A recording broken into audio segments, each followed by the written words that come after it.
Sorry. I'm very sorry for how inactive I've been lately. I promised I'd be making these videos every couple of weeks, and no. This is partly due to the fact that I've set myself another challenge to watch a horror film every day this month, which I've already failed, but also because the next film to watch is a 2.5-hour Shakespeare adaptation. So forgive me for being a little bit hesitant to watch it. But I'm back again and ready for another installment in this series where we look at all the Best Picture winners and see if they're actually worth the award. Last time I looked at the films from 1935 to 1939, and today I'll be doing the first 5 years of the 40s decade. I've almost finished the 40s as a whole, and I've got to say it's a very good decade. Whereas I found the 30s very hit and miss, with films either being terrible or great, this has quite a few just mid, average films that aren't bad, but nothing worth raving about. However, it's also host to, so far, my favourite Best Picture winner, of which I'll be touching on in this video. So without further ado, the 13th Academy Awards. The 13th Academy Awards were held on the 27th of February 1941 and hosted by, no surprise, Bob Hope. Pinocchio was the first animated film to win a competitive award, also the first non-Best Picture winning film to win multiple other Oscars. The host Bob Hope won an honorary award for his unselfish services to the motion picture industry. And using the word services seems a bit weird to me, it kind of makes it seem like some sort of military. Oh, and that's probably because it goes hand in hand with Nathan Levinson, who won the honorary award for his outstanding services to the industry and the army during the past 9 years, which has made the present efficient mobilization of the motion picture industry facilities for the production of army training films. The president gave a 6-minute radio address, and this was the first presidential recognition in any Oscar, which is a massive deal. This Oscars is the most interesting to me because the Best Picture winner is the only Alfred Hitchcock film to ever win, which amazes me. The winner was Rebecca. So Rebecca's actually a film that I've seen before, and I forgot about the lighting. Wait. Rebecca's a film I've seen before, and it's one I've always been meaning to rewatch. Although, out of all of Alfred Hitchcock's filmography, this definitely isn't the one I would have picked to win his only Best Picture, it's still worthy. From what I recall, it follows a young woman who kind of gets paid to be this old woman's friend who's really lonely, but soon falls in love with a really rich man. She soon gets married to the man because this is the 40s, and soon learns that she has to fill the shoes of his ex-wife who died, and she was a wife that all of his family and everyone in the house absolutely adored. The house is so beautiful and is such an important staple and set piece of the whole film that constantly weaves itself in and throughout the plot until it becomes a character of its own. The performances are fantastic, and it's another great Hitchcockian thriller with twists and turns and fantastic character development. It's a fantastic way to kick off the 40s decade and definitely a worthy winner, but again, I just wouldn't have picked it myself as Hitchcock's only Best Picture winner. The guy who made Psycho and Vertigo and The Birds and I don't know. Also, looking through all the other films made in 1940, I think this is the best choice. The 14th Academy Awards were held on the 26th of February 1942 by Bob Hope. Now, before I talk about what happened at this Academy Awards, I just want to talk about the year in general because it was such a big year for film. A film came out you definitely would have heard of that changed the language of cinema forever, using different camera angles that were never thought before, editing techniques, and it was made by an absolute author who will always be cited as one of the most influential filmmakers of all time. However, Dumbo did not win Best Picture. I know. What's that about? No, in all seriousness, one of the biggest Oscar snubs is Citizen Kane not winning Best Picture.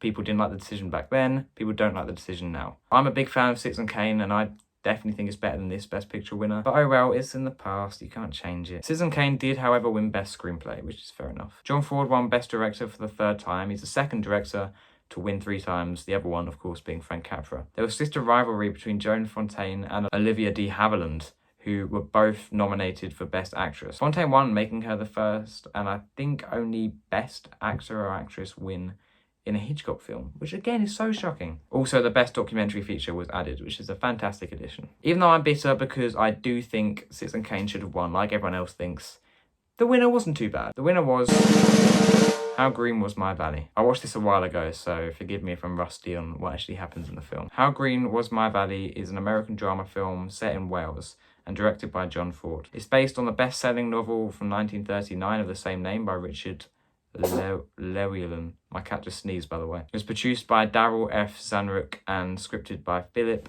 Dunn. And the thing that does stick out the most is the script. It's a fantastic script. My issue comes with the performances. Every other actor was kind of a bit iffy, including a child star, which, you know, you gotta have mercy on him. I was really enjoying it for the first kind of hour of the film. It's a very human, down-to-earth film about family that you can really connect with. And the good performances really, really did shine.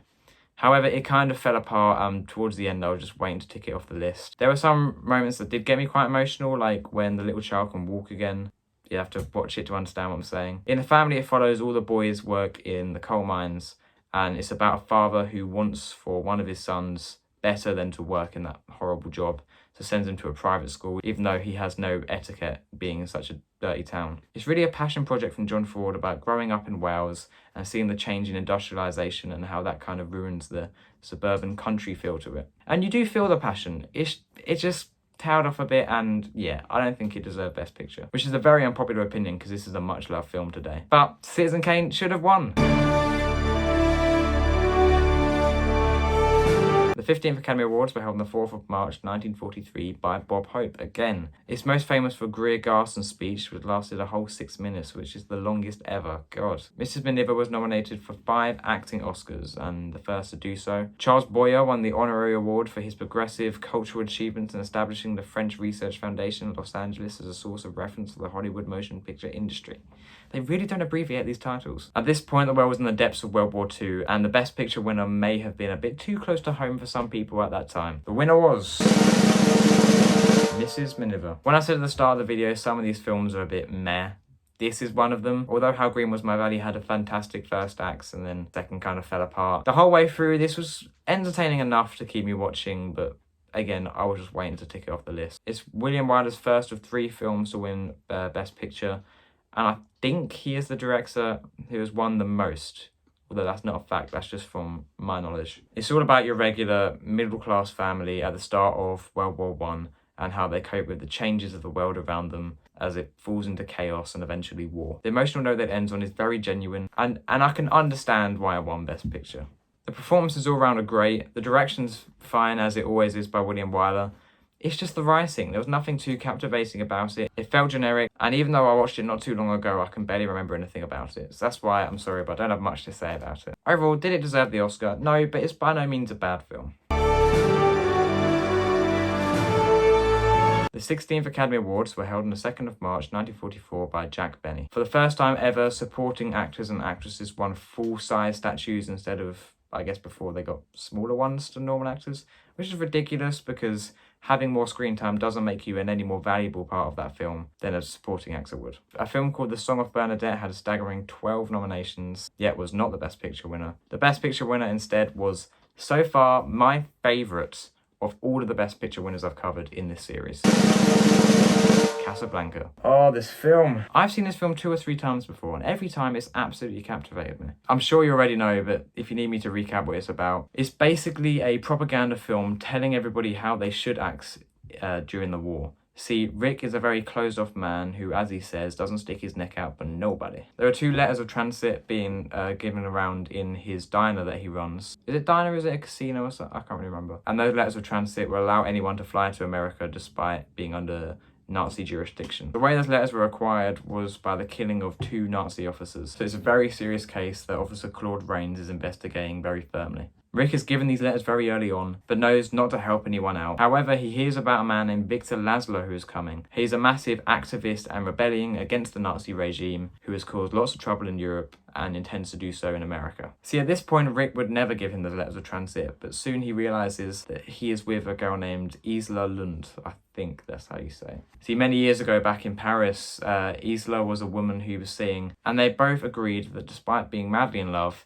they wouldn't let each other know about their past, about who they were, anything like that. It was just pure love. Little did he know that the whole time she was married to Victor and Victor was off in a concentration camp. When this equation comes up, it's up to Rick to step past his motto of "I'm gonna stick my neck out for nobody" and help them out. I'm not going to say what happens in the end, whether he does so or not. Just watch the film. It's fantastic. The performances from Humphrey Bogart and Ingrid Bergman, I mean, they effervesce on screen. I don't even know if I'm using that word right, but it just sounds right. Claude Rains is fantastic. I think every film should have Claude Rains as a villain. The more and more I watch it, the more and more I realise that George Lucas must have been a massive fan, because you can see the influence that that film's kind of grammar has exerted onto Star Wars, with many characters mirroring and just techniques and everything. In fact, Star Wars is like Casablanca remade in the setting of Vietnam by Kurosawa. And some people call that nerdy. So far, many of the films that I've recapped, I've had to have a disclaimer about how unbelievably racist they are. However, this film has quite a prominent black character used in a very positive light, who is very much a part of the central cast and the dynamics, and never shown in a negative light, which is always a bonus. Easily my favourite Best Picture winner so far. Watch it if you haven't, you probably have. Oh, it's just fantastic. And for some reason, watching it this time just hit more than ever. Watch it. The 17th Academy Awards were held on March 15th, 1945 by John Cromwell. For the first time, the complete award show was broadcasted nationally, although Bob Hope hosted the 70-minute broadcast, which included film clips that required explanation for the radio audience. So even though he's not hosting, Bob Hope manages to find a way to basically host. Bob Hope won another honorary award for services to the Academy, which again just sounds so military. Very strangely, Barry Fitzgerald was nominated for both Best Actor and Supporting Actor in the same role in the same film. This is the only time this would ever happen. And for good... Have you chucked up or something? I think my cat's just thrown up. And for good measure, because it kind of lessens the odds of other great actors winning in both the main and supporting category. Barry Fitzgerald would end up winning the Supporting Actor, but the winner of the main actor was Bing Crosby, both of which play characters in the Best Picture winner, which was Going My Way. Oh, I forgot to do this for Casablanca, but check it out. Also, I'd like to draw your attention to all these amazing DVDs and Blu-rays I bought just for this series. Was this film worth the money? No. This is my first Bing Crosby film, and probably my last. I'm sure he's made better ones, but oh my goodness, is this film dull. Although I wouldn't really categorise it as a musical, it has a few musical numbers, which is pretty much the only thing that made me want to watch it, other than obviously doing this series, both of which are quite boring and not very memorable. I can see the attraction of Bing Crosby to a 40s audience. He's got that kind of humour and a great energy about him, but the writing really didn't do him any favours, and it made for a very bland, unoriginal character. Hell, a story I can barely even recall. Something about church, something about singing, something about the rebellious youth. I can't remember. Also, how was Barry Fitzgerald nominated for even one of the awards? Worse yet, two. The only bit of enlightenment I really got out of this film was realising that that tune